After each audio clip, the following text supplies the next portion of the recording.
Hello and good morning, all of you. How are you today? Fine. Okay. Today we are going to learn subject Hindi grammar class 7. Okay. Chapter 17 है आपका क्रिया विशेषण. ठीक है. Adverb जो आपने English में पढ़ा है वो ये क्रिया विशेषण. इसको देखते हैं. वाक्य में जो शब्द क्रिया की विशेषता बताते हैं उन्हें क्रिया विशेषण कहते हैं. ठीक है. वाक्य में जो शब्द क्रिया की विशेषता बताते हैं उन्हें क्रिया विशेषण कहते हैं. इसका उदाहरण क्या है? मोहन धीरे धीरे लिखता है. अविनाश यहाँ रहेगा. वह अभी अभी सोकर उठा है. उपयुक्त वाक्यों में क्या है? धीरे धीरे, यहाँ, अभी अभी सोकर उठा है. ये क्रियापदों की विशेषता बता रहे हैं. अतः ये क्या है? क्रिया विशेषण के क्या है? उदाहरण है. ठीक है. ये आपको मेमोराइज कर लेना है. क्रिया विशेषण किसे कहते हैं उसके उदाहरण में आप एक ठो लिखोगे. वाक्य में जो शब्द क्रिया की विशेषता बताते हैं उन्हें क्रिया विशेषण कहते हैं. जैसे मोहन धीरे धीरे लिखता है. ठीक है. क्रिया विशेषण के भेद क्या क्या है? क्रिया विशेषण के 4 भेद माने गए हैं: स्थानवाचक, कालवाचक, रीतिवाचक और परिमाणवाचक. ठीक है. क्या क्या है? कालवाचक, रीतिवाचक, परिमाणवाचक और स्थानवाचक. ठीक है. अब चलिए इसको देखते हैं एक एक करके. स्थानवाचक क्रिया विशेषण किसे कहा जाता है? जो शब्द क्रिया के होने के स्थान या दिशा का बोध कराते हैं उन्हें स्थानवाचक क्रिया विशेषण कहा जाता है. ठीक है. आपको इन शब्द से पता करना है कि आखिर होता क्या है. ठीक है. तो आप इसको इसी तरीके से समझिएगा. इसको मेमोराइज आप नहीं कर सकते हो. कितनी सारी चीज़ों को आप मेमोराइज करोगे. इसलिए जो है आप जो है इसको समझिए कि स्थानवाचक क्रिया विशेषण मीन्स जो शब्द क्रिया के होने के स्थान या दिशा का बोध कराता है उन्हें स्थानवाचक क्रिया विशेषण कहते हैं. जैसे कालवाचक में क्या हो जाएगा? जो शब्द क्रिया के होने का समय बताते हैं उन्हें कालवाचक क्रिया विशेषण कहते हैं. उसी तरीके से आप रीतिवाचक करोगे तो क्या हो जाएगा? जो शब्द क्रिया के होने की रीति, प्रकार, निश्चय, निषेध, आकस्मिकता आदि का बोध कराते हैं उन्हें रीतिवाचक क्रिया विशेषण कहते हैं. ठीक है.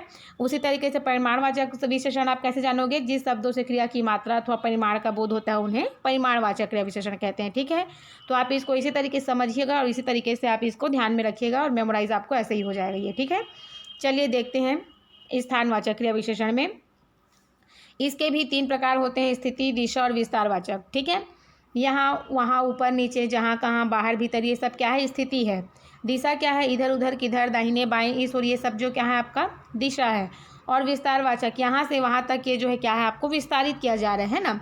तो इसका उदाहरण क्या हो जाएगा आपका? नेहा रेनू के पास बैठी है. वह उधर खेल रहा है. तुम बाहर जाओ. ठीक है.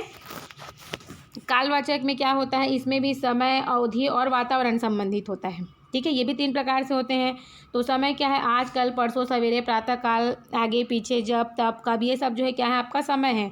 अब अवधि क्या हो गया? दिन भर, सुबह से शाम तक, शाम से रात तक, ये सब जो है आपकी अवधि हो गई. अब वातावरण संबंधी कई बार, हर बार, प्रतिदिन, लगातार, बार बार, ये सब जो है क्या है आपके वातावरण संबंधित है. ठीक है. तो आइए इसे उदाहरण देख लेते हैं. अमरीश दिल्ली परसों जाएगा, या अमरीश दिल्ली आज जाएगा, कल जाएगा, जो भी आप बोल सकते हैं. ठीक है. प्रातःकाल जाएगा. अवधि के हिसाब से आप क्या लिखोगे? हम अभी आए हैं, है ना. तो हम अभी आए हैं, या हम क्या बोलते हैं उस समय आए हैं, है ना. हम कई बार आए हैं. ग है आपका जैसे वातावरण संबंधी से आप बताओगे तो वह तो लगातार टीवी देखता रहता है ना. वह प्रतिदिन टीवी देखता है. वह हर बार टीवी देखता रहता है. वह कई बार टीवी देखता है एक दिन में, है ना. इस तरीके से आप जो है उसका उदाहरण लिख लोगे. ठीक है. रीतिवाचक का जैसे हमने बताया, इसमें प्रकार, निश्चय, कारण, निषेध, प्रश्नवाचक. ठीक है. तो प्रकारवाचक में क्या हो जाता है? ऐसे, वैसे, कैसे, धीरे धीरे, अचानक, शीघ्रता आदि, ये सब क्या है आपके प्रकार हैं. अब निश्चय क्या है? जरूर, अवश्य, निसंदेह, वास्तव में, ये सब जो है क्या है आपके निश्चयवाचक है. अनिश्चय किसको कहा जाता है? शायद, कदाचित, संभवतः. कारण, क्यों, के कारण आदि निषेधवाचक. न, नहीं, मत. प्रश्नवाचक क्यों, कहाँ, कैसे, कब, ये सब जो है क्या है आपके इसके उदाहरण है. ठीक है. अब इसके उदाहरण देख लेते हैं. कछुआ धीरे धीरे चल रहा है. निशा मुस्कुराकर बोली, हम उनकी बात ध्यान से सुन रहे हैं.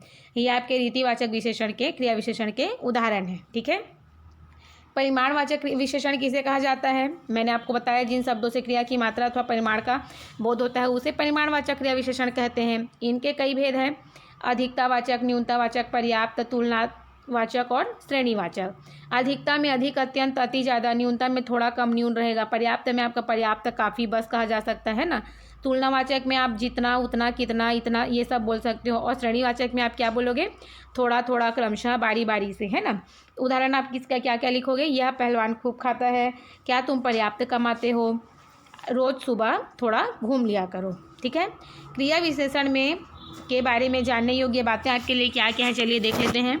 पहला आपका दिया है क्रिया विशेषण के साथ भी कई प्रकार प्रविशेषण का प्रयोग होता है। जैसे प्रियंका बहुत तेज दौड़ती है, तेज क्रिया विशेषण है और बहुत जो है क्या है, प्रविशेषण है। ठीक है, क्रिया विशेषण के साथ कई बार क्या होता है, प्रविशेषण का प्रयोग होता है। जैसे प्रियंका बहुत तेज दौड़ती है, तो तेज आपका क्या है, क्रिया विशेषण है और बहुत आपका प्रविशेषण है। ठीक है, यद्यपि क्रिया विशेषण अविकारी शब्द हैं, पर कभी कभी कुछ क्रिया विशेषण शब्दों में परिवर्तन भी आ जाता है। जैसे वह कमीज अच्छी धुली है, खुशी अच्छा गाती है। ठीक है, थर्ड है आपका अनेक शब्द ऐसे हैं जो विशेषण और क्रिया विशेषण दोनों ही रूपों में प्रयुक्त होते हैं। ठीक है, क्या होते हैं, जो विशेषण और क्रिया विशेषण दोनों ही रूप में प्रयुक्त होते हैं। शब्द है आपका मीठा, तो विशेषण में भी आप क्या लिखोगे, मुझे मीठा तरबूज दो। क्रिया विशेषण में वह मीठा गाती है।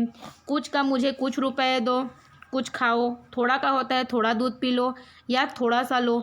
ठीक है, तो इस तरीके से जो है क्या है, मीठा, कुछ और थोड़ा शब्द ऐसे हैं जो विशेषण और क्रिया विशेषण दोनों में इस तरीके से, ये आपका एग्जाम्पल है, इस तरीके से ये जो है क्या होते हैं, यूज़ किए जाते हैं, उपयोग में आते हैं। ठीक है, आई होप आपको ये पार्ट समझ में आ गया होगा। अभी के लिए थैंक यू।